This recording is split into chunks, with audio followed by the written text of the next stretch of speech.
Movie ಹೆಸರು spectral ಅಂತ. ಈ ಮೂವಿ ಶುರುವಾಗೋದು ಒಂದು ವಾರ್ ಫೀಲ್ಡ್ ನಲ್ಲಿ. ಇಲ್ಲೇ ನಮ್ಗೆ ಕಾಮ್ಸ್ಟಾಕ್ ಅನ್ನೋ ಒಬ್ಬ ಸೋಲ್ಜರ್ ನ ತೋರಿಸ್ತಾರೆ. ಇವನು ಉಳ್ಕೊಂಡಿರುವಂತ ಇವನ ಎನಿಮೀಸ್ ಗಳನ್ನ ಸಾಯಿಸಬೇಕು ಅಂತ ಕತ್ಲೆಲ್ಲೂ ಕೂಡ ಚೆನ್ನಾಗಿ ಕಾಣೋದಕ್ಕೆ ಗೋಗಲ್ ಅನ್ನ ಅಂದ್ರೆ ಕನ್ನಡಕನ ಹಾಕೊಂಡು ಮುಂದೆ ಸಾಗೋದಕ್ಕೆ ಶುರು ಮಾಡ್ತಾನೆ. ಆದ್ರೆ ಯಾವಾಗ ಇವನು ಮುಂದೆ ಬರ್ತಾನೋ ಒಂದಲ್ಲ ಎರಡಲ್ಲ ತುಂಬಾ ಡೆಡ್ ಬಾಡಿಗಳು ಕಾಣಿಸ್ತವೆ. ಇಲ್ಲೆಲ್ಲ ಏನ್ ನಡೀತಿದೆ ಅಂತ ಇವನಿಗೆ ಅರ್ಥ ಆಗುದಿಲ್ಲ. ಅದೇ ಸಮಯಕ್ಕೆ ಏನೋ ಶಬ್ದ ಕೇಳಿಸ್ತು ಅಂತ ಎಲ್ಲೇ ಇದ್ದಂತ ಒಂದು ರೂಮ್ ಗೆ ಬಂದು ನೋಡಿದ್ರೆ ಏನೋ ವಿಚಿತ್ರವಾಗಿ ಕಾಣಿಸುತ್ತೆ. ಅದಕ್ಕೆ ಕನ್ನಡಕನ ತೆಗೆದು ನೋಡಿದ್ರೆ ಕಣ್ಣಲ್ಲಿ ಕಾಣಿಸೋದೇ ಇಲ್ಲ. ಇದರಿಂದ ಮತ್ತೆ ಕನ್ನಡಕನ ಹಾಕೊಂಡು ಅದೇನು ಅಂತ ಅರ್ಥ ಮಾಡ್ಕೊಳ್ಳೋಷ್ಟರಲ್ಲಿ ಅದು ಬಂದು ಇವನಿಗೆ ಹೊಡೆದಿದ್ರಿಂದ ಆನ್ ದ ಸ್ಪಾಟ್ ಸತ್ತೋಗ್ತಾನೆ. ಇದೆಲ್ಲ ಈ ಅಡ್ವಾನ್ಸ್ ಆಗಿರುವಂತ ಗೋಗಲ್ ನಲ್ಲೂ ಕೂಡ ರೆಕಾರ್ಡ್ ಆಗೋಗುತ್ತೆ. ಇದಾದ್ಮೇಲೆ ಮುಂದಿನ ಸೀನ್ ನಲ್ಲಿ ವಸ್ತುಗಳನ್ನ ಬೇಡ ಅಂತ ಬಿಸಾಕಿರುವಂತ ಜಂಕ್ ಯಾರ್ಡ್ ನಲ್ಲಿ ಏನೆಲ್ಲ ಹುಡುಕಾಡ್ತಿರುವಂತ ಮಾರ್ಕ್ ಲೈನ್ ಅನ್ನೋ ಒಬ್ಬ ವ್ಯಕ್ತಿ ನಮ್ಗೆ ಪರಿಚಯ ಆಗ್ತಾನೆ. ಆಕ್ಚುಲಿ ಇವನೊಬ್ಬ ಸೈಂಟಿಸ್ಟ್, ಅಮೆರಿಕದ ಡಿಫೆನ್ಸ್ ಸಿಸ್ಟಮ್ ನಲ್ಲಿ ಕೆಲಸ ಮಾಡ್ತಿದ್ದಾನೆ. ಇವನು ಹುಡ್ಕೊಂಡ್ ಬಂದಿರುವಂತ ವಸ್ತು ಇವನಿಗೆ ಸಿಕ್ತಿದ್ದಂಗೆನೆ ಅಲ್ಲಿಂದ ಕಾರನ್ನ ಡ್ರೈವ್ ಮಾಡ್ತಾ ಇವನು ಕೆಲಸ ಮಾಡ್ತಿರುವಂತ ಜಾಗಕ್ಕೆ ಬಂದು ತಲುಪ್ತಾನೆ. ಇದಾದ್ಮೇಲೆ ಇವನಿಗೆ ಸಿಕ್ಕಿರುವಂತ ವಸ್ತುನ ಮೊದ್ಲೇ ಇವನು ರೆಡಿ ಮಾಡಿ ಇಟ್ಟಿರುವಂತ ವೆಪನ್ ಒಳಗಡೆ ಹಾಕ್ತಾನೆ. ಆಗ ಅದನ್ನ ಶೂಟ್ ಮಾಡ್ತಿದ್ದಂಗೆನೆ ಐಸ್ ಅನ್ನ ನೀರಾಗಿ ಕನ್ವರ್ಟ್ ಮಾಡ್ಬಿಡುತ್ತೆ. ಇದನ್ನ ನೋಡೋದಕ್ಕೆ ಒಂದಷ್ಟು ಆಫೀಸರ್ಸ್ ಗಳು ಬಂದಿರ್ತಾರೆ. ಆದ್ರೆ ಇವ್ರು ಇದನ್ನ ನೋಡಿ ಸಂತೋಷ ಪಡೋದಿಲ್ಲ. ಬದಲಾಗಿ ಕೇಳ್ತಾರೆ, ಇದನ್ನ ನೀವು ಮನುಷ್ಯರ ಮೇಲೆ ಶೂಟ್ ಮಾಡಿ ಟೆಸ್ಟ್ ಮಾಡಿದೀರಾ ಅಂತ. ಇದನ್ನ ಕೇಳಿ ಇವನಿಗೆ ತುಂಬಾನೇ ಬೇಜಾರಾಗೋಗುತ್ತೆ. ಯಾಕೆಂತಂದ್ರೆ ಇದೆಲ್ಲ ಇವನಿಗೆ ಇಷ್ಟ ಇರೋದಿಲ್ಲ. ಅದೇ ಸಮಯಕ್ಕೆ ಇವನ ಹೈಯರ್ ಆಫೀಸರ್ ಬಂದು ಇವನಿಗೆ ಹೇಳ್ತಾ ಹೋಗ್ತಾರೆ, ನಮ್ಮ US ಮಿಲಿಟರಿ ಅವರು ಮಾಲ್ಡೋವಾ ಅನ್ನೋ ಒಂದು ದೇಶಕ್ಕೆ ಹೋಗಿದ್ದಾರೆ ಅಲ್ಲಿನ ಮಿಲಿಟರಿಗೆ ಸಹಾಯ ಮಾಡೋದಕ್ಕೆ. ಆದ್ರೆ ಅಲ್ಲೊಂದು ದೊಡ್ಡ ಪ್ರಾಬ್ಲಮ್ ಬಂದ್ಬಿಟ್ಟಿದೆಯಂತೆ. ಪ್ರಾಬ್ಲಮ್ ಏನು ಅಂತಾನು ಹೇಳ್ತಿಲ್ಲ, ನೀನು ಇಮಿಡಿಯೇಟ್ ಆಗಿ ಅಲ್ಲಿಗೆ ಹೋಗ್ಬೇಕಂತೆ ಅಂತ. ಇವನು ಕೂಡ ಸರಿ ಅಂತ ಹೇಳಿ ಅಲ್ಲಿಂದ ಮಿಲಿಟರಿಯ ಕಾರ್ಗೋ ಶಿಪ್ ನಲ್ಲಿ ಮಾಲ್ಡೋವಾ ದೇಶಕ್ಕೆ ಬಂದು ಲ್ಯಾಂಡ್ ಆಗ್ತಾನೆ. ಆಗ ಇವನನ್ನ ಕರ್ಕೊಂಡು ಹೋಗೋದಕ್ಕೆ US ಮಿಲಿಟರಿಯ ಜನರಲ್ ಆಗಿರುವಂತ ಜೇಮ್ಸ್ ಆರ್ಲೆಂಡ್ ಬಂದು ಇವನನ್ನ ಕೇಳ್ತಾರೆ, ನೀನೇ ಅಲ್ವಾ ಗಾಗಲ್ಸ್ ಅನ್ನ ಕಂಡಿಡಿದು ನಮ್ಮ ಮಿಲಿಟರಿ ಅವರಿಗೆ ಕೊಟ್ಟಿರೋದು ಅಂತ. ಆಕ್ಚುಲಿ ನಾವು ಮೂವಿಯ ಮೊದಲಲ್ಲಿ ನೋಡಿದ್ವಲ್ಲ, ಆ ಗಾಗಲ್ಸ್ ಅನ್ನ ಕಂಡಿಡಿದಿರೋದು ಕ್ಲೈನೆ ರೇಡಿಯೇಷನ್ ಅನ್ನ ಹಾಗೆ ಮನುಷ್ಯರ ಕಣ್ಣಿಗೆ ಕಾಣದಿರುವಂತ ವಸ್ತುಗಳನ್ನ ನೋಡೋದಕ್ಕೆ ಅದನ್ನ ಕಂಡಿಡಿದಿರ್ತಾನೆ. ಅಷ್ಟಕ್ಕೂ US ಮಿಲಿಟರಿ ಅವರು ಮಾಲ್ಡೋವಾ ದೇಶದಲ್ಲಿ ಏನ್ ಮಾಡ್ತಿದ್ದಾರೆ ಅಂತಂದ್ರೆ, ಈ ದೇಶದಲ್ಲಿರುವಂತ ಒಂದಷ್ಟು ಜನರು ಈ ದೇಶದ ಗವರ್ನಮೆಂಟ್ ವಿರುದ್ಧ ದಂಗೆ ಎದ್ಬಿಟ್ಟಿದ್ದಾರೆ. ಅದನ್ನ ತಡೆದು ಕಂಟ್ರೋಲ್ ಮಾಡೋದಕ್ಕೆ US ಮಿಲಿಟರಿ ಅವರು ಬಂದಿರೋದು. ಇದಾದ್ಮೇಲೆ ಜನರಲ್ ಆರ್ಲೆಂಡ್ ಇವನನ್ನ ಯಾರು ಇಲ್ದೇ ಇರುವಂತ ಜಾಗಕ್ಕೆ ಕರ್ಕೊಂಡ್ ಬಂದು ಗಾಗಲ್ ಅಲ್ಲಿ ರೆಕಾರ್ಡ್ ಆಗಿರುವಂತ ಒಂದು ಫುಟೇಜ್ ಅನ್ನ ತೋರಿಸ್ತಾರೆ. ಇದನ್ನ ನೋಡ್ತಿದ್ದಂಗೆನೆ ಇವನೇ ಕಂಡಿಡಿಬಿಡ್ತಾನೆ, ಇದ್ರಲ್ಲಿ ಏನೋ ವಿಚಿತ್ರವಾಗಿ ಕ್ಯಾಪ್ಚರ್ ಆಗಿದೆ ಅಂತ. ಆದ್ರೆ ಇದೇನು ಅಂತ ಮಾತ್ರ ಇವನಿಗೆ ಅರ್ಥ ಆಗ್ತಿರೋದಿಲ್ಲ. ನಂತರ ಜನರಲ್ ಇವನನ್ನ CIA ಆಫೀಸರ್ ಆಗಿರುವಂತ ಫ್ರಾನ್ ಮ್ಯಾಡಿಸನ್ ಹತ್ರ ಕರ್ಕೊಂಡ್ ಬರ್ತಾನೆ. ಇವಳು ಕೂಡ ಇಲ್ಲಿ ನಡೀತಿರೋದ್ರ ಬಗ್ಗೆ ಇನ್ವೆಸ್ಟಿಗೇಷನ್ ಮಾಡೋದಕ್ಕೆ ಅಂತಾನೆ ಬಂದಿರೋದು. ಇದಾದ್ಮೇಲೆ ಅವ್ರು 3 ಜನ ಮಾತಾಡ್ತಾ ಒಂದು ಸೀಕ್ರೆಟ್ ಆಗಿರುವಂತ ಜಾಗಕ್ಕೆ ಬಂದಾಗ ಇವನಿಗೆ ಮೂವಿಯ ಮೊದಲಲ್ಲಿ ಕಾಮ್ಸ್ಟಾಕ್ ನ ಗಾಗಲ್ ನಲ್ಲಿ ರೆಕಾರ್ಡ್ ಆಗಿತ್ತಲ್ಲ, ಆ ಫುಟೇಜ್ ಅನ್ನ ತೋರಿಸ್ತಾರೆ. ಆಕ್ಚುಲಿ ಇವನನ್ನ ಕರ್ಸಿರೋದು ಈ ಕೆಲ್ಸಕ್ಕೆ. ಈ ಗಾಗಲ್ ಅನ್ನ ಕಂಡಿಡಿದಿರೋದು ಇವನೇ. ಇದೇನು ಅಂತ ಇವನೇನಾದ್ರೂ ಹೇಳ್ಬೋದಾ ಅಂತ. ಆದ್ರೆ ಇದೇನು ಅಂತ ಇವನ್ಗೂ ಕೂಡ ಅರ್ಥ ಆಗ್ತಿರೋದಿಲ್ಲ. ಅಷ್ಟೇ ಅಲ್ಲದೆ ಮತ್ತೊಂದು ಶಾಕಿಂಗ್ ಆಗಿರುವಂತ ವಿಷಯ ಏನು ಅಂತಂದ್ರೆ, ಕಾಮ್ಸ್ಟಾಕ್ ಯಾವ ರೀತಿ ಸತ್ತಿದಾನೋ ಅದೇ ರೀತಿಯ 100 ಡೆಡ್ ಬಾಡಿಗಳು ಈ ಸಿಟಿಯ ಸುತ್ತಮುತ್ತ ಇವರಿಗೆ ಸಿಕ್ತಿದಾವೆ. ಇಲ್ಲಿ ಮ್ಯಾಡಿಸನ್ ಗೆ ಅನ್ನಿಸ್ತಿರುತ್ತೆ, ಈ ದೇಶದ ಒಂದಷ್ಟು ಜನರು ಗವರ್ನಮೆಂಟ್ ವಿರುದ್ಧ ದಂಗೆ ಎದ್ದಿದಾರಲ್ಲ, ಅವರು ಯಾವುದೋ ಈ ತರ ಟೆಕ್ನಾಲಜಿನ ಕಂಡಿಡಿದು ಈ ತರ ಅಮಾಯಕ ಜನರನ್ನ ಸಾಯಿಸ್ತಿರ್ಬೋದು ಅಂತ. ಆದ್ರೆ ಇದೆಲ್ಲ ಬರೀ ಇವರ ಊಹೆಗಳು ಅಷ್ಟೇ, ಯಾವುದಕ್ಕೂ ಕೂಡ ಕನ್ಫರ್ಮೇಶನ್ ಇಲ್ಲ. ಆಗ ಕ್ಲೈನ್ ಕೂಡ ಹೇಳ್ತಿರ್ತಾನೆ, ನಾನಿವುಗಳು ಏನು ಅಂತ ಇನ್ನು ಕೂಡ ಕ್ಲೀನ್ ಆಗಿ ಹತ್ರದಿಂದ ನೋಡ್ಬೇಕು ಅಂತ. ಇದಕ್ಕೆ ಜೇಮ್ಸ್ ಆರ್ಲೆಂಡ್ ಕೂಡ ಪರ್ಮಿಷನ್ ಕೊಡ್ತಾರೆ. ಇಲ್ಲಿ ಕ್ಲೈನ್ ಒಂದು ಸ್ಪೆಷಲ್ ಆಗಿರುವಂತ ಕ್ಯಾಮ್ರಾನ ತಂದಿರ್ತಾನೆ. ಆ ಕ್ರಿಯೇಚರ್ ಗಾಗಲ್ ಅಲ್ಲಿ ಕಾಣಿಸಿದೆ ಅಂತಂದ್ರೆ ಈ ಕ್ಯಾಮ್ರಾದಲ್ಲಿ ಇನ್ನೂ ಕೂಡ ಚೆನ್ನಾಗಿ ಕಾಣಿಸುತ್ತೆ ಅಂತ. ಅದಕ್ಕೆ ಇದನ್ನ ತಗೊಂಡ್ ಬಂದು ಮಿಲಿಟರಿಯ ಒಂದು ಟ್ರಕ್ ನ ಮೇಲೆ ಫಿಟ್ ಮಾಡ್ತಿರ್ತಾನೆ. ಈ ರೀತಿ ಇವನು ಫಿಟ್ ಮಾಡ್ತಿರೋದನ್ನ ಟೋಲ್ ಅನ್ನೋ ಒಬ್ಬ ಸೋಲ್ಜರ್ ಕೂಡ ನೋಡ್ತಿರ್ತಾನೆ. ಇದಾದ್ಮೇಲೆ ಈ ಸೋಲ್ಜರ್ಸ್ ಗಳೆಲ್ಲ ಕ್ಲೈನ್ ಜೊತೆ ಮಾತಾಡ್ತಿರ್ಬೇಕಾದ್ರೆ ಅದೇ ಸಮಯಕ್ಕೆ ಕ್ಯಾಪ್ಟನ್ ಕಬ್ರೇರಾ ಅನ್ನೋ ಸೀನಿಯರ್ ಸೋಲ್ಜರ್ ಬರ್ತಾರೆ. ಆಕ್ಚುಲಿ ಇವರು ಹಾಗೆ ಕ್ಲೈನ್ ಮುಂಚೆನೆ ತುಂಬಾ ಮಿಷನ್ ಅಲ್ಲಿ ಒಟ್ಟಿಗೆ ವರ್ಕ್ ಮಾಡಿರ್ತಾರೆ. ಅದಕ್ಕೆ ಒಬ್ರಿಗೊಬ್ರು ಮೊದ್ಲಿಂದಾನೇ ಪರಿಚಯ ಇರುತ್ತೆ. ಇದಾದ್ಮೇಲೆ ಮೇಜರ್ ಸೆಷನ್ ಕೂಡ ಬರ್ತಾರೆ. ಇವರೇ ಮಿಲಿಟರಿ ಟೀಮ್ ಅನ್ನ ಲೀಡ್ ಮಾಡ್ತಿರೋದು. ಇಲ್ಲಿ ಇವರೆಲ್ಲರಿಗೂ ಆ ಗಾಗಲ್ ನಲ್ಲಿ ಕಾಣಿಸಿರುವಂತ ಕ್ರಿಯೇಚರ್ ಏನು ಅಂತ ಹುಡ್ಕೊಂಡು ಹೋಗೋದಕ್ಕೆ ರೆಡಿ ಆಗ್ತಿರ್ತಾರೆ. ಅಷ್ಟೇ ಅಲ್ಲದೆ ಸಾಧ್ಯ ಆದ್ರೆ ಅವುಗಳನ್ನ ಸಾಯಿಸಬೇಕು ಅಂತಾನು ಕೂಡ ಅನ್ಕೊಂಡಿರ್ತಾರೆ. ನಂತರ ಕ್ಲೈಂಟ್ ಸಂಜೆ ಟೈಮ್ ನಲ್ಲಿ ಒಂದು ಜಾಗದಲ್ಲಿ ಕುಂತಿರ್ಬೇಕಾದ್ರೆ ಆಗ ಕ್ಯಾಪ್ಟನ್ ಕಬ್ರೇರಾ ಕೂಡ ಇವನ ಹತ್ರ ಬರ್ತಾರೆ. ಹೀಗೆ ಇವರಿಬ್ರು ಮಾತಾಡ್ತಿರ್ಬೇಕಾದ್ರೆ ಆಗ ಕ್ಲೈನ್ ಗೆ ಗೊತ್ತಾಗುತ್ತೆ, ನಾಳೆ ಇವರೆಲ್ಲರೂ ಆ ಕ್ರಿಯೇಚರ್ಸ್ ಗಳನ್ನ ಹುಡ್ಕೊಂಡು ಹೋಗ್ತಿದಾರಲ್ಲ, ಇವ್ರ ಜೊತೆ ಮ್ಯಾಡಿಸನ್ ಕೂಡ ಬರ್ತಿದ್ದಾಳೆ ಅಂತ. ಇದಾದ್ಮೇಲೆ ಮಾರನೇ ದಿನ ಇವರೆಲ್ಲರೂ ಪ್ಲಾನ್ ಮಾಡ್ಕೊಳ್ಳೋದಕ್ಕೆ ಶುರು ಮಾಡ್ತಾರೆ. ಆಕ್ಚುಲಿ ಇಲ್ಲಿ ವಿಷಯ ಏನು ಅಂತಂದ್ರೆ, ಈಗ ಇವರೆಲ್ಲರೂ ಇರೋದು ಮಾಲ್ಡೋವಾ ದೇಶದ ಕ್ಯಾಪಿಟಲ್ ಸಿಟಿ ಆಗಿರುವಂತ ಚಿಸಿನಾವಾ ಅನ್ನೋ ಒಂದು ಸಿಟಿ ಹತ್ರ. ಅಷ್ಟೇ ಅಲ್ಲದೆ ಈಗಾಗಲೇ ಒಂದು ಟೀಮ್ ಅನ್ನ ಆ ಸಿಟಿಗೆ ಕಳಿಸಿದ್ದಾರೆ. ಕಷ್ಟದಲ್ಲಿರುವಂತ ಜನರನ್ನ ಕಾಪಾಡಿ ಕರ್ಕೊಂಡ್ ಬರೋದಕ್ಕೆ. ಆದ್ರೆ ಆ ಟೀಮ್ ನವರು ಒಂದು ಬಿಲ್ಡಿಂಗ್ ನ ಒಳಗಡೆ ಹೋದ್ರು. ಅವಾಗಿಂದ ಎಷ್ಟೇ ಕಾಂಟ್ಯಾಕ್ಟ್ ಮಾಡೋದಕ್ಕೆ ಟ್ರೈ ಮಾಡ್ತಿದ್ರು, ಅವರು ರೆಸ್ಪಾನ್ಸ್ ಅನ್ನೇ ಮಾಡ್ತಿಲ್ಲ. ಇವ್ರಿಗನ್ನಿಸ್ತಿರೋ ಪ್ರಕಾರ ಆ ಕ್ರಿಯೇಚರ್ಸ್ ಗಳ ಹತ್ರ ಇವರು ಕಳಿಸಿರುವಂತ ಟೀಮ್ ನವರು ಸಿಗಾಕೋಬಿಟ್ಟಿದ್ದಾರೆ. ಅದಕ್ಕೆ ಇವರೆಲ್ಲರೂ ಈಗ ಪ್ಲಾನ್ ಮಾಡ್ಕೊಳ್ತಿರೋದು ಆ ಬಿಲ್ಡಿಂಗ್ ನ ಒಳಗಡೆ ಹೋಗಿ ಆ ಟೀಮ್ ನವರನ್ನ ಕಾಪಾಡಿ ಕರ್ಕೊಂಡ್ ಬರ್ಬೇಕು. ಅಷ್ಟೇ ಅಲ್ಲದೆ ಈ ಸಲ ಆ ಕ್ರಿಯೇಚರ್ಸ್ ಗಳು ಏನು ಅಂತ ತಿಳ್ಕೊಳ್ಳೋದಕ್ಕೆ ಕ್ಲಿಯರ್ ಆಗಿ ವಿಡಿಯೋ ಮಾಡ್ಕೊಂಡ್ ಬರ್ಬೇಕು ಅಂತಾನು ಕೂಡ ಅನ್ಕೊಂಡಿರ್ತಾರೆ. ನಂತರ ಪ್ಲಾನ್ ರೆಡಿ ಆಗ್ತಿದ್ದಂಗೆನೆ ಮೇಜರ್ ಸೆಷನ್ ನ ಟೀಮ್ ನವರು ಎಲ್ಲಾ ತಯಾರನ್ನು ಮಾಡ್ಕೊಂಡು ದೊಡ್ಡ ದೊಡ್ಡ ಟ್ರಕ್ಸ್ ಗಳಲ್ಲಿ ಚಿಸಿನಾವ್ ಸಿಟಿ ಕಡೆಗೆ ಹೋಗ್ತಿರ್ತಾರೆ. ಅಷ್ಟೇ ಅಲ್ಲದೆ ಎಲ್ಲಾ ಸೋಲ್ಜರ್ಸ್ ಗಳ ಹೆಲ್ಮೆಟ್ ಅಲ್ಲಿ ಕ್ಯಾಮ್ರಾಗಳಿರ್ತವೆ. ಅದರ ಸಹಾಯದಿಂದ ಕ್ಲೈನ್ ಆ ಕ್ರಿಯೇಚರ್ಸ್ ಗಳು ಎಲ್ಲಿರವೆ ಅಂತ ನೋಡಬಹುದು.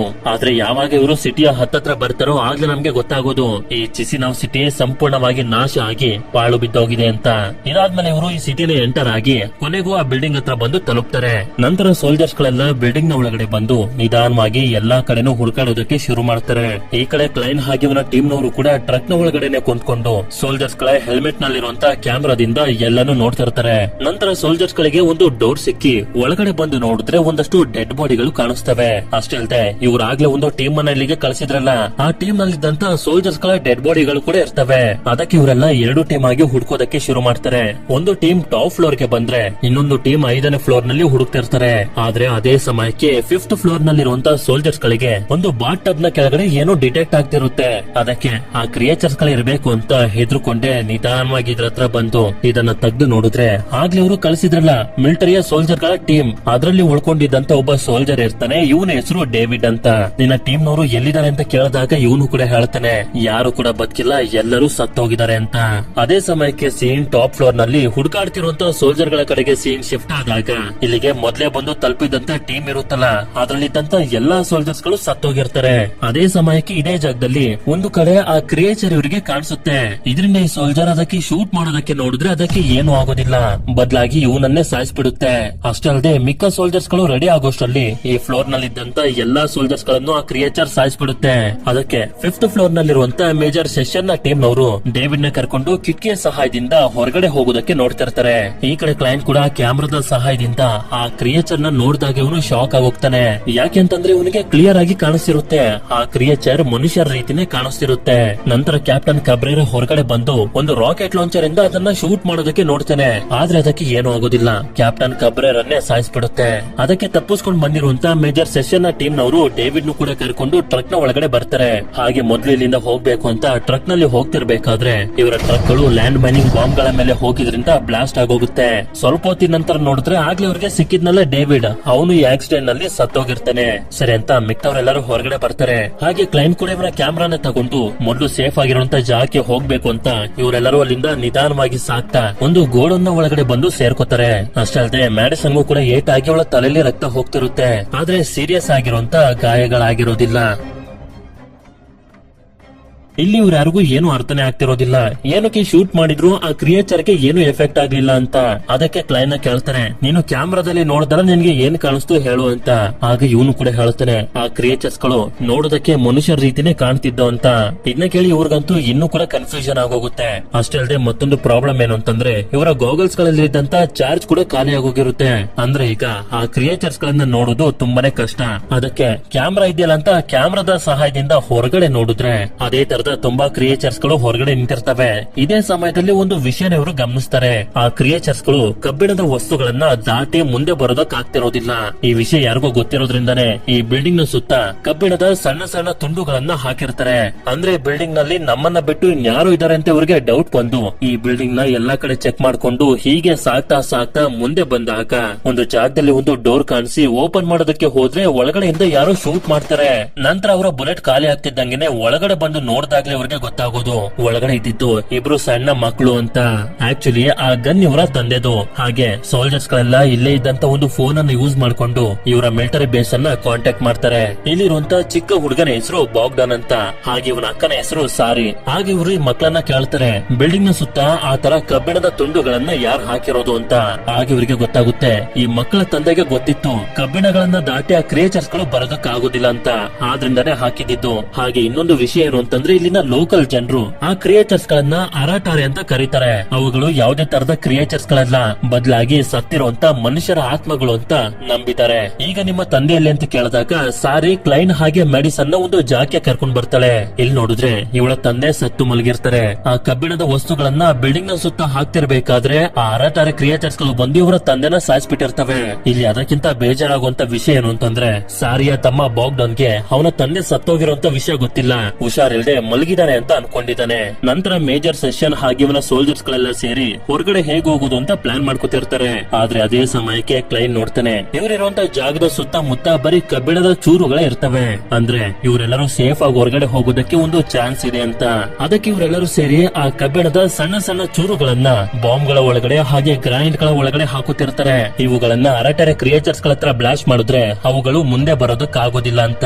ಹಾಗೆ ಕ್ಲೈನ್ ಕೂಡ ಈ ಕ್ಯಾಮ್ರಾನ ಒಂದು ಟಾರ್ಚ್ ನ ರೀತಿ ರೆಡಿ ಮಾಡ್ಬೇಕು ಅಂತ ಅನ್ಕೊಂಡಿರ್ತಾನೆ. ಯಾಕೆಂತಂದ್ರೆ ಟಾರ್ಚ್ ನ ಸಹಾಯದಿಂದ ಅರಾಟರೆ ಕ್ರಿಯೇಚರ್ಸ್ ಗಳು ಎಲ್ ಬರ್ತಿದಾವೆ ಅಂತ ಗೊತ್ತಾಗುತ್ತೆ. ನಂತರ ಇವನ ಕೆಲಸನ ಶುರು ಮಾಡ್ಕೋತಾನೆ. ಅಷ್ಟೇ ಅಲ್ಲದೆ ಅದೇ ತರದ ಟಾರ್ಚ್ ಅನ್ನ ಯಾವ ರೀತಿ ರೆಡಿ ಮಾಡ್ಬೇಕು ಅಂತ ಮಿಲಿಟರಿ ಬೇಸ್ ನ ಕಾಂಟ್ಯಾಕ್ಟ್ ಮಾಡಿ ಅವ್ರಿಗೂ ಕೂಡ ಹೇಳ್ಕೊಡ್ತಾನೆ.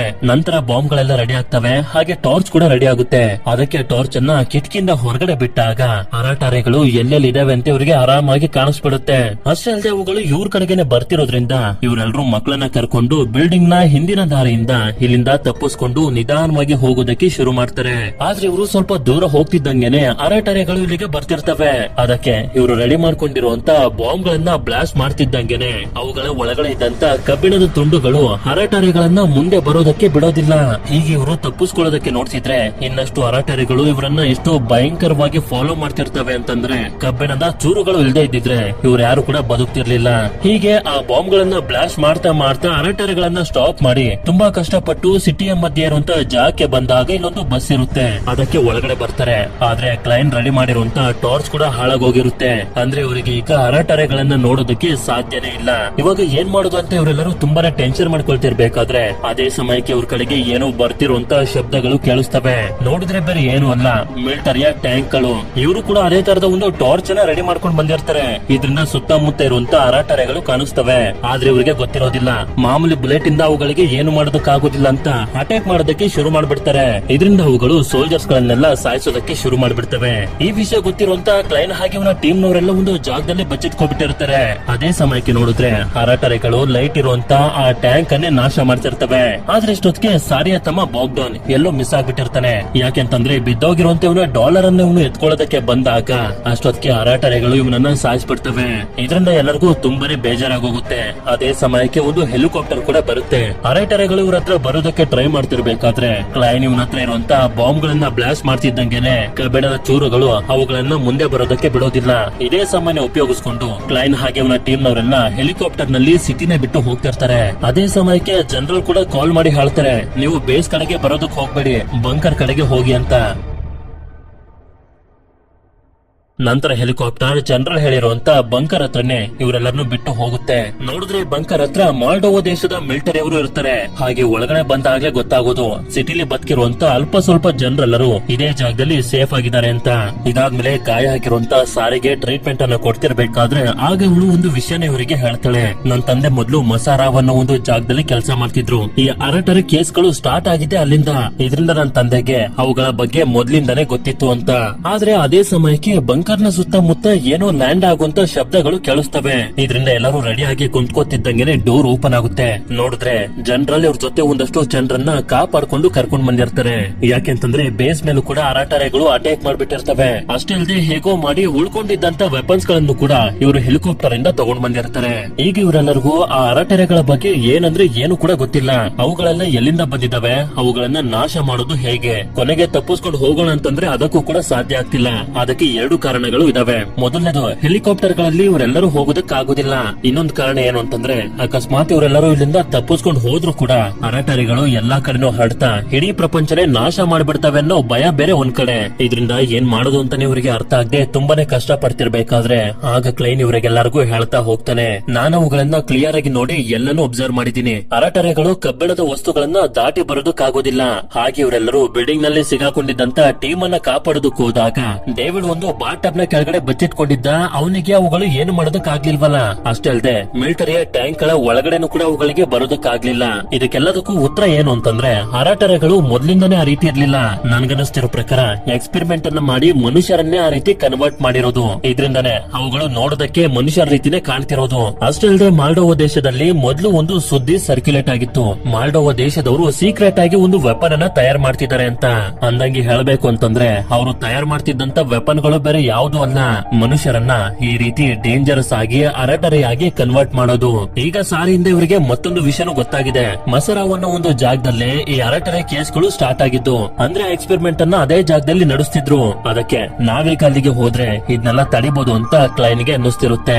ಅಷ್ಟಲ್ಲದೆ ಇವರೆಲ್ಲರಿಗೂ ಈಗ ಗೊತ್ತು ಮಾಮೂಲಿ ವೆಪನ್ ಗಳು ಅವುಗಳಿಗೆ ಏನು ಮಾಡೋದಕ್ಕಾಗೋದಿಲ್ಲ ಅಂತ. ಅದಕ್ಕೆ ಕ್ಲೈನ್ ಪ್ಲಾಸ್ಮಾ ಡಿಸ್ಚಾರ್ಜ್ ಅನ್ನೋ ಒಂದು ಎಲೆಕ್ಟ್ರಾನಿಕ್ ವೆಪನ್ ನ ತಯಾರು ಮಾಡ್ಬೇಕು ಅಂತ ಡಿಸೈಡ್ ಮಾಡ್ತಾನೆ. ಅದು ಕೂಡ ಇವ್ರ ಹತ್ರ ಉಳಿದಿರುವಂತ ಅಲ್ಪ ಸ್ವಲ್ಪ ವಸ್ತುಗಳನ್ನೇ ಯೂಸ್ ಮಾಡ್ಕೊಂಡು. ಅದಕ್ಕೆ ಸೋಲ್ಜರ್ಸ್ ಗಳೆಲ್ಲ ಹೊರಗಡೆ ಬಂದು ಜನರಲ್ ಬೇಸ್ ಇಂದ ತಗೊಂಡ್ ಬಂದಿರುವಂತ ವೆಪನ್ಸ್ ಗಳನ್ನ ಒಳಗಡೆ ತಗೊಂಡ್ ಬರ್ತಾರೆ. ಅಷ್ಟೇ ಅಲ್ಲದೆ ಇವ್ರ ಹತ್ರ ಒಂದು ರೋಬೋಟ್ ಇರುತ್ತೆ, ಅದನ್ನ ಯೂಸ್ ಮಾಡ್ಬೇಕು ಅಂತ ಅನ್ಕೊಂಡಿರ್ತಾರೆ. ಈ ಕಡೆ ಕ್ಲೈನ್ ಮೊದ್ಲು ಅರಟರೆಗಳನ್ನ ನೋಡೋದಕ್ಕೆ ಹೆಲ್ಪ್ ಆಗ್ಲಿ ಅಂತ ಆ ಟಾರ್ಚ್ ಗಳನ್ನ ರೆಡಿ ಮಾಡ್ತಾನೆ. ಅದಾದ್ಮೇಲೆ ಎಲೆಕ್ಟ್ರಾನಿಕ್ ವೆಪನ್ಸ್ ಗಳನ್ನು ಕೂಡ ತಯಾರು ಮಾಡೋದಕ್ಕೆ ಶುರು ಮಾಡ್ಬಿಡ್ತಾರೆ. ಇದಾದ್ಮೇಲೆ ಇವರು ಮ್ಯಾಪ್ ಅನ್ನು ನೋಡ್ಕೊಂಡು ರೆಡಿ ಆಗ್ತಾರೆ ಮಸರಾವ್ಗೆ ಹೇಗೆ ಹೋಗ್ಬೇಕು ಅಂತ. ವೆಪನ್ಸ್ ಗಳೇನೋ ರೆಡಿ ಆಯ್ತು, ಆದ್ರೆ ಇಲ್ಲಿ ಪ್ರಾಬ್ಲಮ್ ಏನು ಅಂತಂದ್ರೆ ಈ ವೆಪನ್ಸ್ ಗಳನ್ನ ಟೆಸ್ಟ್ ಮಾಡೋದಕ್ಕೆ ಟೈಮ್ ಕೂಡ ಇವ್ರ ಹತ್ರ ಇರೋದಿಲ್ಲ. ಅದಕ್ಕೆ ಮತ್ತೆ ಬಕ್ಕಿ ಬರ್ತೀವನ್ನು ನಂಬಿಕೆ ಇಲ್ಲದೆ ಇದ್ರು ಕೂಡ ಎಲ್ಲಾ ತಯಾರಿ ಮಾಡ್ಕೊಂಡು ಹೆಲಿಕಾಪ್ಟರ್ ಗಳಲ್ಲಿ ಮಸರಾವ್ಗೆ ಬರ್ತಾರೆ. ಇಲ್ಲಿಗೆ ಬಂದಾಗ್ಲೇ ನಮ್ಗೆ ಗೊತ್ತಾಗೋದು ಇದೊಂದು ವಿಶಾಲವಾಗಿರೋ ಒಂದು ಲ್ಯಾಬ್ ಅಂತ. ನಂತರ ಸೋಲ್ಜರ್ಸ್ ಗಳು ಕೆಳಗಡೆ ಬರ್ತಾರೆ, ಹಾಗೆ ರೋಬೋಟ್ಸ್ ಗಳನ್ನು ಕೂಡ ಕೆಳಗಡೆ ಕರ್ಕೊಂಡ್ ಬರ್ತಾರೆ. ಇಲ್ಲಿ ರೋಬೋಟ್ಸ್ ಗಳಿಗೆ ಆ ಲೈಟ್ ಅನ್ನ ಫಿಟ್ ಮಾಡ್ಕೊಂಡು ಬಂದಿರ್ತಾರೆ. ನಂತರ ಕ್ಲೈಂಟ್ ಕಂಡಿಡ್ದಿರುವಂತ ಎಲೆಕ್ಟ್ರಾನಿಕ್ ವೆಪನ್ ನ ರೆಡಿ ಮಾಡ್ಕೊತಿರ್ತಾರೆ. ಆಕ್ಚುಲಿ ಇದನ್ನ ಶೂಟ್ ಮಾಡ್ಬೇಕು ಅಂತಂದ್ರೆ ಮೊದಲು ಚಾರ್ಜ್ ಮಾಡ್ಬೇಕು. ಅದೇ ಸಮಯಕ್ಕೆ ಒಂದು ಅರಟರೆ ಬರ್ತಿರೋದನ್ನ ನೋಡಿ ಶೂಟ್ ಮಾಡ್ತಿದ್ದಂಗೆನೆ ಅದು ಚೂರ್ ಚೂರಾಗೋಗುತ್ತೆ. ಆಗ್ಲೇ ಅವ್ರಿಗೆ ಕನ್ಫರ್ಮ್ ಆಗೋದು ಇದು ವರ್ಕ್ ಆಗುತ್ತೆ ಅಂತ. ಈ ಕಡೆ ಎಲ್ಲಾ ಸೋಲ್ಜರ್ಸ್ ಗಳು ವೆಪನ್ ನ ಸಹಾಯದಿಂದ ಅರಟರೆಗಳ ಜೊತೆ ಫೈಟ್ ಮಾಡ್ತಾ ಅವುಗಳನ್ನ ಡಿಸ್ಟ್ರಾಕ್ಟ್ ಮಾಡ್ತಿದ್ರೆ, ಅದೇ ಸಮಯಕ್ಕೆ ಕ್ಲೈಂಟ್ ಮೆಡಿಸನ್ ಹಾಗೆ ಇನ್ನಿಬ್ರು ಸೋಲ್ಜರ್ಸ್ ಗಳು ಮತ್ತೊಂದು ಜಾಗದಿಂದ ಲ್ಯಾಬ್ ನ ಒಳಗಡೆ ಎಂಟರ್ ಆಗೋಗ್ತಾರೆ. ಈ ಜಾಗದ ಸ್ಥಿತಿ ಅಂತೂ ತುಂಬಾನೇ ಹದಗೆಟ್ಟೋಗಿರುತ್ತೆ. ಅದೇ ಸಮಯಕ್ಕೆ ಇಲ್ಲಿಗೂ ಕೂಡ ಅರಟರೆಗಳು ಬಂದಿದ್ರಿಂದ ಇಬ್ರು ಸೋಲ್ಜರ್ಸ್ ಗಳು ಅವುಗಳ ಜೊತೆ ಫೈಟ್ ಮಾಡ್ತಾ ಕ್ಲೈನ್ ಹಾಗೆ ಮೆಡಿಸನ್ ನ ಮುಂದೆ ಹೋಗೋದಕ್ಕೆ ಹೇಳ್ತಾರೆ. ಈ ಕಡೆ ಹೊರಗಡೆ ಸೋಲ್ಜರ್ಸ್ ಗಳು ಕೂಡ ಅರಟರೆಗಳನ್ನ ಸಾಯಿಸೋದ್ರ ಜೊತೆಗೇನೆ ತುಂಬಾ ಜನ ಸೋಲ್ಜರ್ಸ್ ಗಳು ಕೂಡ ಸತ್ತೋಗಿರ್ತಾರೆ. ಹೋಗ್ತಾ ಹೋಗ್ತಾ ಯುದ್ಧ ಕಷ್ಟ ಕೂಡ ಆಗ್ತಿರುತ್ತೆ. ಈ ಕಡೆ ಲ್ಯಾಬ್ ನ ಒಳಗಡೆ ಕ್ಲೈನ್ ಹಾಗೆ ಮೆಡಿಸನ್ ಅರಟರೆಗಳಿಂದ ತಪ್ಪಿಸ್ಕೊಂಡು ಸ್ವಲ್ಪ ಮುಂದೆ ಬಂದಾಗ ನೋಡಿದ್ರೆ ಒಂದು ಡೋರ್ ಇವರಿಗೆ ಕಾಣಿಸುತ್ತೆ. ಆದ್ರಿಂದ ಡೋರ್ ಅನ್ನ ಹ್ಯಾಕ್ ಮಾಡಿ ಓಪನ್ ಮಾಡ್ಕೊಂಡು ಒಳಗಡೆ ಬಂದು ನೋಡಿದ್ರೆ ಶಾಕ್ ಹೋಗ್ತಾರೆ. ಯಾಕೆ ಅಂತಂದ್ರೆ ಒಂದಷ್ಟು ಗ್ಲಾಸ್ ಗಳ ಒಳಗಡೆ ಮನುಷ್ಯರ ರೀತಿನೇ ಕಾಣುವಂತ ಅರಟರೆ ಬಾಡಿಗಳು ರೆಡಿ ಆಗ್ತಿರ್ತವೆ. ಅಷ್ಟಲ್ಲದೆ ಮನುಷ್ಯರ ಬಾಡಿಯ ಒಂದಷ್ಟು ಎಕ್ಸ್ರೇಗಳು ಕಾಣಿಸ್ತವೆ. ಆ ಎಕ್ಸ್ರೇಗಳನ್ನ ಯೂಸ್ ಮಾಡ್ಕೊಂಡೆ ಅರಟರೆ ಬಾಡಿಗಳನ್ನ ಪ್ರಿಂಟ್ ಮಾಡ್ತಿರ್ತಾರೆ. ಯಾವಾಗ ಇನ್ನೂ ಸ್ವಲ್ಪ ಮುಂದೆ ಬರ್ತಾರೋ ಇನ್ನಷ್ಟು ಅರಟರೆಗಳು ಇವರಿಗೆ ಕಾಣಿಸ್ತವೆ. ಆದ್ರೆ ಇವುಗಳನ್ನೆಲ್ಲ ಬಂದಿ ಮಾಡಿರ್ತಾರೆ. ಇದನ್ನೆಲ್ಲ ನೋಡ್ತಿರುವಂತ ಇವ್ರಿಗಂತೂ ಒಂದಂತೂ ಕನ್ಫರ್ಮ್ ಆಗ್ತಿರುತ್ತೆ, ಈ ಜಾಗದಲ್ಲಿ ಎಕ್ಸ್ಪೆರಿಮೆಂಟ್ ಏನೋ ಸ್ಟಾರ್ಟ್ ಮಾಡಿದ್ರು, ಆದ್ರೆ ಹೋಗ್ತಾ ಹೋಗ್ತಾ ಔಟ್ ಆಫ್ ಕಂಟ್ರೋಲ್ ಆಗಿದ್ರಿಂದ ಈ ಜಾಗನೇ ನಾಶ ಆಗೋಯ್ತು ಅಂತ. ಅದೇ ಸಮಯಕ್ಕೆ ಹೊರಗಡೆ ನಮ್ಗೆ ತೋರಿಸ್ತಾರೆ ಸೋಲ್ಜರ್ಸ್ ಗಳು ಶೂಟ್ ಮಾಡಿರೋದ್ರಿಂದ ಅರಟರೆ ಬಾಡಿಗಳು ಚೂರ್ ಚೂರ್ ಆಗ್ತಿರ್ತವೆ. ಈ ರೀತಿ ಚೂರ್ ಚೂರ್ ಆದಂತ ಬಾಡಿಗಳೆಲ್ಲ ಒಂದು ಕಡೆ ಸೇರಿ ಸೋಲ್ಜರ್ಸ್ ಗಳ ಮೇಲೆ ಅಟ್ಯಾಕ್ ಮಾಡೋದಕ್ಕೆ ರೆಡಿ ಆಗ್ತಿರ್ತವೆ. ಹಾಗೆ ಒಳಗಡೆ ಇರುವಂತ ಇವರಿಬ್ರಿಗೂ ಸ್ವಲ್ಪ ಮುಂದೆ ಬಂದಾಗ ಒಂದು ಟೂಲ್ ಸಿಗುತ್ತೆ. ಅದ್ರ ಜೊತೆಗೇನೆ ಒಂದು ಡೆಡ್ ಬಾಡಿ ಹತ್ರ ಒಂದು ಆಕ್ಸೆಸ್ ಕಾರ್ಡ್ ಕೂಡ ಸಿಗುತ್ತೆ. ಅದನ್ನ ತಗೊಂಡ್ ಬಂದು ಮುಂದೆ ಇರುವಂತ ಒಂದು ಡಿವೈಸ್ ನ ಒಳಗಡೆ ಹಾಕ್ತಿದ್ದಂಗೆನೆ ಅದರಿಂದ ಇವ್ರಿಗೊಂದು ವಿಷಯ ಗೊತ್ತಾಗುತ್ತೆ. ಈ ಡಿವೈಸ್ ಗೆ ಹಾಕಿರುವಂತ ಕೇಬಲ್ ಗಳನ್ನ ಡಿಸ್ಕನೆಕ್ಟ್ ಮಾಡಿದ್ರೆ ಎಲ್ಲನೂ ಸ್ಟಾಪ್ ಆಗೋಗುತ್ತೆ ಅಂತ. ಅದಕ್ಕೆ ಕ್ಲೈನ್ ಇವನ್ಗೆ ಸಿಕ್ಕಿರುವಂತ ಟೂಲ್ ನ ಸಹಾಯದಿಂದ ಒಂದೊಂದೇ ಕೇಬಲ್ ಗಳನ್ನ ತೆಗೆಯೋದಕ್ಕೆ ಶುರು ಮಾಡ್ತಾನೆ. ಅಷ್ಟೇ ಅಲ್ಲದೆ ಹೊರಗಡೆನೂ ಕೂಡ ಸಿಚುವೇಶನ್ ಕೈ ತಪ್ಪಿ ಹೋಗಿರುತ್ತೆ. ಅದಕ್ಕೆ ಮೇಜರ್ ಸೆಷನ್ ಒಂದು ಜಾಗಕ್ಕೆ ಬಂದಿವರ ಗನ್ ಅನ್ನ ರೀಚಾರ್ಜ್ ಮಾಡ್ಕೊತಿರ್ತಾನೆ. ಅಷ್ಟೇ ಅಲ್ಲದೆ ಲ್ಯಾಬ್ ನ ಒಳಗಡೆ ಇರುವಂತ ಅರಟರೆಗಳು ಕೂಡ ಗ್ಲಾಸ್ ಅನ್ನು ಹೊಡ್ಕೊಂಡು ಹೊರಗಡೆ ಬಂದು ಅಟ್ಯಾಕ್ ಮಾಡೋದಕ್ಕೆ ಟ್ರೈ ಮಾಡ್ತಿರ್ತವೆ. ಮ್ಯಾಡಿಸನ್ ಹಾಗೆ ಉಳಿದಿರುವಂತ ಎರಡು ಸೋಲ್ಜರ್ಸ್ ಗಳು ಕೂಡ ಅವುಗಳಿಗೆ ಶೂಟ್ ಮಾಡಿ ಸಾಯಿಸ್ತಿರ್ತಾರೆ. ಈ ಕಡೆ ಹೊರಗಡೆ ಒಂದು ದೊಡ್ಡ ಯುದ್ಧನೇ ಶುರು ಆಗ್ತಿದ್ರೆ ಲ್ಯಾಬ್ ನ ಒಳಗಡೆನೂ ಕೂಡ ಅರಟರೆಗಳು ಅಟ್ಯಾಕ್ ಮಾಡೋದಕ್ಕೆ ಶುರು ಮಾಡ್ಬಿಟ್ಟಿರ್ತವೆ. ನಂತರ ಮೇಜರ್ ಸೆಷನ್ ನ ಗನ್ ಚಾರ್ಜ್ ಆಗ್ತಿದ್ದಂಗೆನೆ ಶೂಟ್ ಮಾಡ್ತಾನೆ. ಅಷ್ಟೊತ್ತಿಗೆ ಇವನು ಕೂಡ ಎಲ್ಲಾ ಕೇಬಲ್ ಗಳನ್ನ ತೆಗೆದಿದ್ರಿಂದ ಈ ಡಿವೈಸ್ ಗೆ ಕನೆಕ್ಟ್ ಆಗಿದ್ದಂತ ಅರಟರೆ ಕ್ರಿಯೇಚರ್ಸ್ ಗಳು ನಾಶ ಆಗೋಗ್ತವೆ. ಕೊನೆಗೂ ಈ ಕ್ರಿಯೇಚರ್ಸ್ ಗಳನ್ನ ನಾಶ ಮಾಡಿ ಇವರು ಅನ್ಕೊಂಡಿದ್ದನ್ನ ಮಾಡಿದ್ರು. ನಂತರ ಮೆಡಿಸನ್ ಕ್ಲೈನ್ ಹತ್ರ ಬರ್ತಾಳೆ. ಈ ಕಡೆ ಎಲ್ಲಾ ಸರಿ ಹೋದ್ರು ಕೂಡ ಮಿಕ್ಕಿರುವಂತ ಸೋಲ್ಜರ್ಸ್ ಗಳು ತುಂಬಾ ದುಃಖ ಪಡ್ತಿರ್ತಾರೆ. ಯಾಕೆಂತಂದ್ರೆ ಕ್ರಿಯೇಚರ್ಸ್ ಗಳಿಂದ ನೂರಾರು ಸೋಲ್ಜರ್ಸ್ ಗಳು ಸತ್ತೋಗಿರ್ತಾರೆ. ಇದಾದ್ಮೇಲೆ ಯಾವಾಗ ಕ್ಲೈನ್ ಹಾಗೆ ಮೆಡಿಸನ್ ಸ್ವಲ್ಪ ಮುಂದೆ ಬಂದು ನೋಡ್ತಾರೋ ಇನ್ನೊಂದು ಶಾಕಿಂಗ್ ಆಗಿರುವಂತಹ ದೃಶ್ಯ ಇವರಿಗೆ ಕಾಣಿಸುತ್ತೆ. ಯಾಕೆಂತಂದ್ರೆ ಈ ಜಾಗದಲ್ಲಿ ಬರೀ ಅರೆಟರಿ ಕ್ರಿಯೇಚರ್ಸ್ ಗಳ ಬಾಡಿನ ಪ್ರಿಂಟ್ ಮಾಡ್ತಿರ್ಲಿಲ್ಲ, ಬದಲಾಗಿ ಮನುಷ್ಯರ ನಿಜವಾದ ಬ್ರೈನ್ ಹಾಗೆ ನ್ಯೂರಾನ್ ಸಿಸ್ಟಮ್ ಗಳನ್ನ ಯೂಸ್ ಮಾಡ್ಕೊಂಡು ಆ ಅರೆಟರಿ ಕ್ರಿಯೇಚರ್ಸ್ ಗಳನ್ನ ಕಂಟ್ರೋಲ್ ಮಾಡ್ತಿದ್ರು. ಅಂದ್ರೆ ಇವುಗಳು ಇನ್ನೂ ಕೂಡ ಜೀವಂತವಾಗಿರೋದ್ರಿಂದ ಆ ಕ್ರಿಯೇಚರ್ಸ್ ಗಳನ್ನ ಮತ್ತೆ ಕ್ರಿಯೇಟ್ ಮಾಡುವಂತ ಚಾನ್ಸಸ್ ಗಳು ಇದೆ.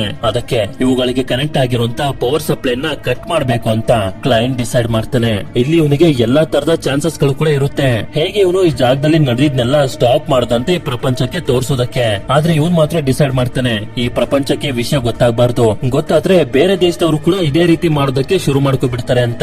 ಇದಾದ್ಮೇಲೆ ಈ ಬ್ರೈನ್ ಹಾಗೆ ನ್ಯೂರನ್ ಸಿಸ್ಟಮ್ ಗಳಿಗೆ ಹಾಕಿರುವಂತ ಪವರ್ ಸಪ್ಲೈ ನ ಕಟ್ ಮಾಡ್ತಿದ್ದಂಗೆನೆ ಇವುಗಳು ಕೂಡ ನಾಶ ಆಗೋಗ್ತವೆ. ಇದಾದ್ಮೇಲೆ ಮುಂದಿನ ಸೀನ್ ನಲ್ಲಿ ಬದುಕಿರುವಂತ ಎಲ್ಲಾ ಸೋಲ್ಜರ್ಸ್ ಗಳು ಮತ್ತೆ ಬಂಕರ್ ಗೆ ಬಂದು ತಲುಪ್ತಾರೆ.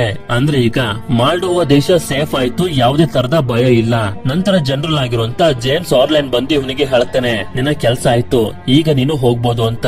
ಇವನು ಕೂಡ ಒಂದ್ ಒಳ್ಳೆ ಕೆಲಸ ಮಾಡ್ದೆ ಅನ್ನೋ ನೆಮ್ಮದಿಲಿ ಇಲ್ಲಿಂದ ಮನೆಗೆ ಹೋಗ್ತಾನೆ. ಇಲ್ಲಿಗೆ ಈ ಮೂವಿನೂ ಕೂಡ ಎಂಡ್ ಆಗೋಗುತ್ತೆ. ಈ ಮೂವಿ ನಿಮ್ಮೆಲ್ಲರಿಗೂ ಇಷ್ಟ ಆಗಿರುತ್ತೆ ಅಂತ ಅನ್ಕೊಂಡಿದೀನಿ. ಸರಿ, ವಿಡಿಯೋ ಇಷ್ಟ ಆಗಿತ್ತು ಅಂತಂದ್ರೆ ಲೈಕ್ ಮಾಡಿ. ಸಿಗೋಣ ಮತ್ತೊಂದು ಅಮೇಜಿಂಗ್ ಆಗಿರುವಂತ ವಿಡಿಯೋದಲ್ಲಿ.